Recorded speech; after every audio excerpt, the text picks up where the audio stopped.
Perfect. Kira clasped her hands together, her bracelets softly tinkling against each other again. It's only getting later, so I better have you prepare for bed. Wait 1 second.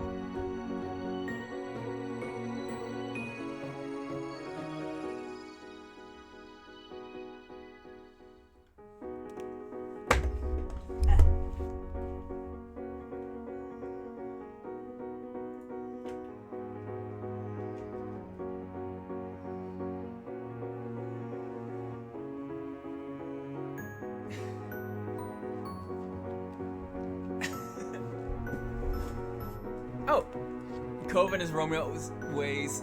It's like getting later, so I better let you prepare for food. She nodded towards the hallway and gave you a small smile.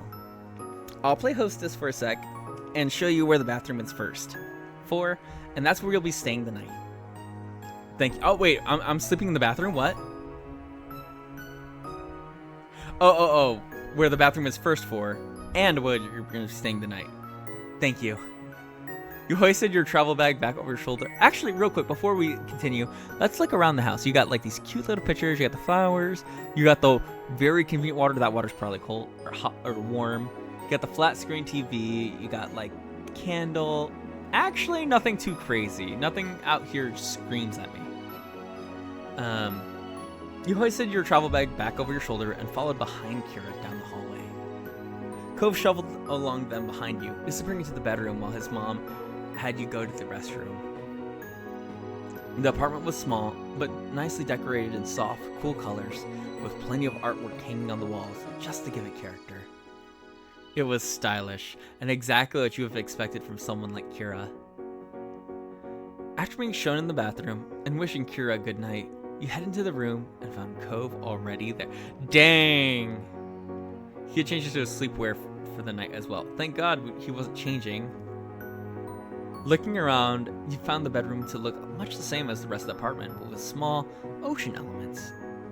You were sure Cove must have enjoyed when he stayed here. All in all, the room was pretty and clean, though it looked a lot more like a hotel guest room than a bedroom. Cove has only spent a few weeks out of the year out there, so it made sense that it wasn't especially lived in. So, can't wait to sleep together much, Cove. Oh, this is his sleepwear? Yo, this looks like it's something you go downtown with. Like, man. What do you think? It's pretty nice, huh? Mom keeps it clean and everything, even when I'm not here. It seriously looks like a hotel room. A really good hotel room.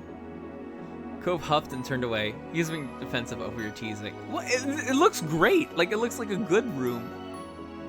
Just when he went back to the room, you jumped in bed and under the covers, just as Cove was shuffling his sleeping bag on the floor.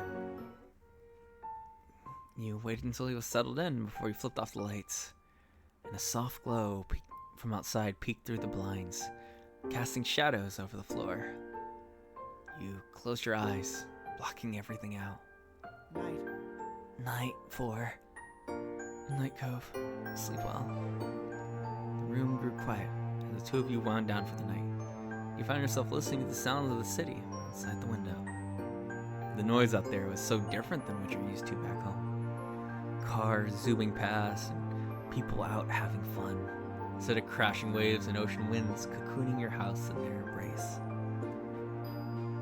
Cove shifted around in his sleeping bag, making the fabric crinkle loudly. I've outgrown this thing. I should have checked it earlier, but the trip was kind of short notice. You dropped the topic for the night. Just nope. Nope. Which one? I need guidance, Crystal. Is this too early? Is this too early? I mean, we can't. The real question is, do we want to prove her mom or his mom wrong? And that's really what's at stake. Let's be real.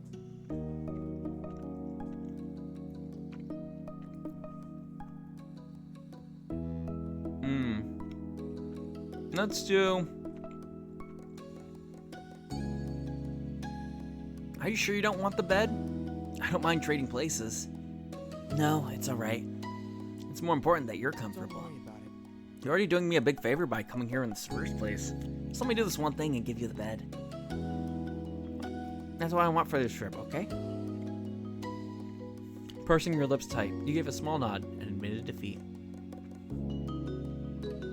Alright, I'll have the bed. Thanks, Cove. He made a small noise, but said no more. With an accepting sigh, you pulled the covers up under your chin and got comfortable. The next day dawned, bringing it with the sounds of birds chirping happily outside the window. You opened your eyes slowly, letting them adjust as you tried to recall where you were, and remembering the unfamiliar sight of Cove's second bedroom.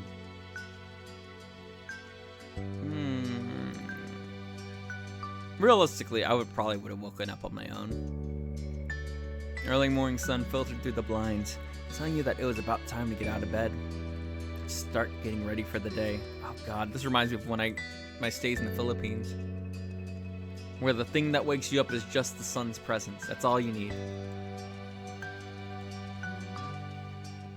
The sound of Cove shuffling around the room drew your attention, though you weren't surprised. He's always been a morning person. Sitting up in bed, you let out a yawn and stretch out your arms above your head.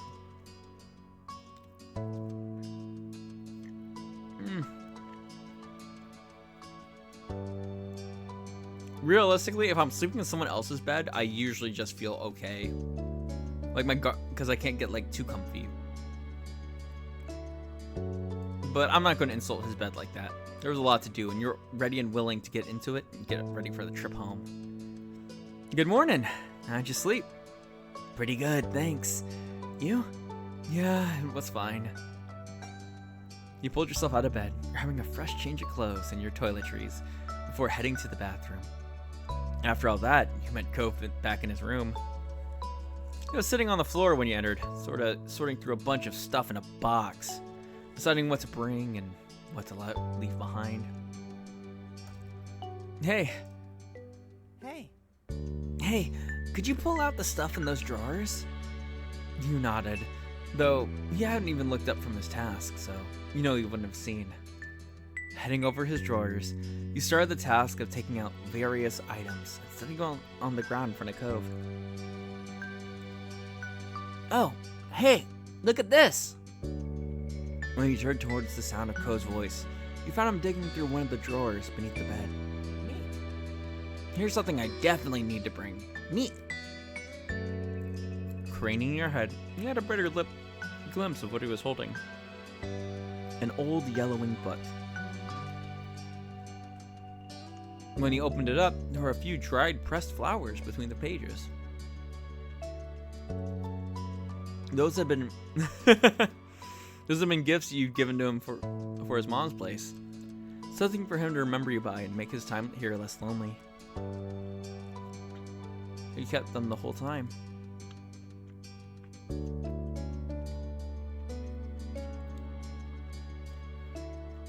It's adorable that you care so much for them.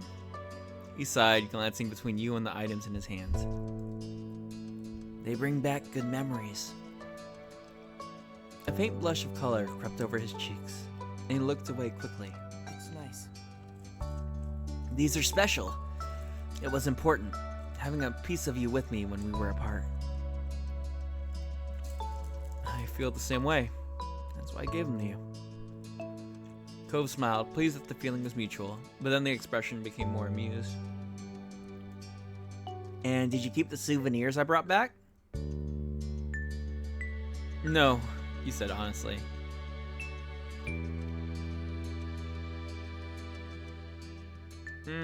I could totally see me doing all three of these depending on context. Of course. His grin grew to completion. Thanks. Another hour passed by in silence, and you're happy to see you were making great progress with Cove's room, with only the closet left. Oh, wrong button. Only closet left to sort through. You took a minute to take a mouthful of water from your bottle and perched on the edge of the bed, feeling productive. Cove glanced over at you and paused, putting down the tape gun he had been using to seal up the boxes. You raised an eyebrow. You know, it's really strange seeing you in this room. Why? He frowned a little, his eyes distant, and his voice quiet when he spoke next. During the visits of Mom's, when I'm sitting alone in this room, I'd sometimes think about how you weren't here. It was a weird feeling at the time that you weren't just around. Now that you are here in this exact place, I don't know how to explain the feeling. He rubbed one out to thinking of us, obviously. That's the only conclusion I can think. He shrugged it off and smiled a little, as though he'd said enough already and didn't want to risk sounding silly. Life is pretty confusing, is all.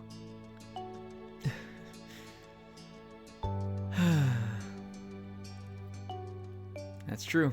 Life makes no sense. But I think we both managed to navigate it well enough so far. He smiled lightly, nodding his head a little. Yeah, I hope so. He looked away satisfied, heading over to the closet and the last of the items to be sorted. Before long, every box, closet, and drawer had been thoroughly combed through, with the items either neatly packed up in boxes or organized and returned to their proper place. With a sigh of relief, you glance around the bedroom and the work you had done together. All right. We're done. Good job to us. I'm gonna change out of my PJs for the drive. Yeah. When the two of you headed out to the living room to get ready, everything finalized and hit the road, you found Kira in the kitchen, pouring a cup of tea. Cove headed towards her, leaning casually against the counter that divided the two spaces. Hey, you didn't have to get up so early. Are you crazy? Of course I had to see you off before you go. You can't sneak away while I'm out cold. She beamed at him, and honestly, seemed more than happy to just be up and getting ready for the day. Do you want some breakfast? I got some muesli, or eggs and toast. Oh, and some of that fruity cereal you used to love. That's okay. That's okay. We should really eat on the road. Kira smiled sadly. Okay, that's actually kind of rude. You could at least eat breakfast with her. That's mean. Bad, pretty boy. A little disappointed, but she seemed to understand that your time was running thin. I thought you might say that. In that case, I packed you some snacks for the road. Even if you don't end up eating them, take it anyway, just in case. You can always feed them to Cliff when you get home. And tell him I said hi. I wanted to say hi to you, though. Look at that tattoo. I want to see the rest of it. Just give me a little peeky see. Cove laughed and shook his head, knowing his dad would love nothing more than to polish off whatever food Kira had prepared for you. Thank you. Thanks, Mom. You didn't really have to. I'll definitely eat whatever you packed. You better save some for me, too. Kira giggled, hiding her mouth from behind her hand. There's plenty for the both of you. She returned your smile with one of her own, before putting her cup of tea aside. Well, I'll help you get the car packed. Sure, thanks. The three of you got to move on, taking the boxes from Co's bedroom and heading down to fill the back seat of the car, until there was barely an inch of space left in the back and trunk. With all of you helping, it only took a couple trips to move everything, and you were done before you knew it. Then, it was truly time to say goodbye. You convened back inside the apartment, where Kira looked over the two of you with a quiet smile. It was great to see you both. Thanks for coming. She gave each of you a hug. I want to give her a real hug. I felt a little sad that you hadn't been able to spend more time with her. Yeah, because we skipped breakfast. Thank you, jerkhole. Cove, it was good to see you too, Mom. Yeah, Cove, ruining my days. Cove embraced her in return, the two of them holding on to each other for a few seconds longer. I'll miss you, but I'll visit again soon. Of course. You better. Hey, we can make plans for you to visit us too. I'll let you know when it's settled. I'd love that. Aww, look at her, so sad. Sad happy. Kira bundled all the stuff she prepared in a bag and hand them over to you. You took a little peek of what she had packed. There's fruits, nuts, seeds, hard-boiled. Let's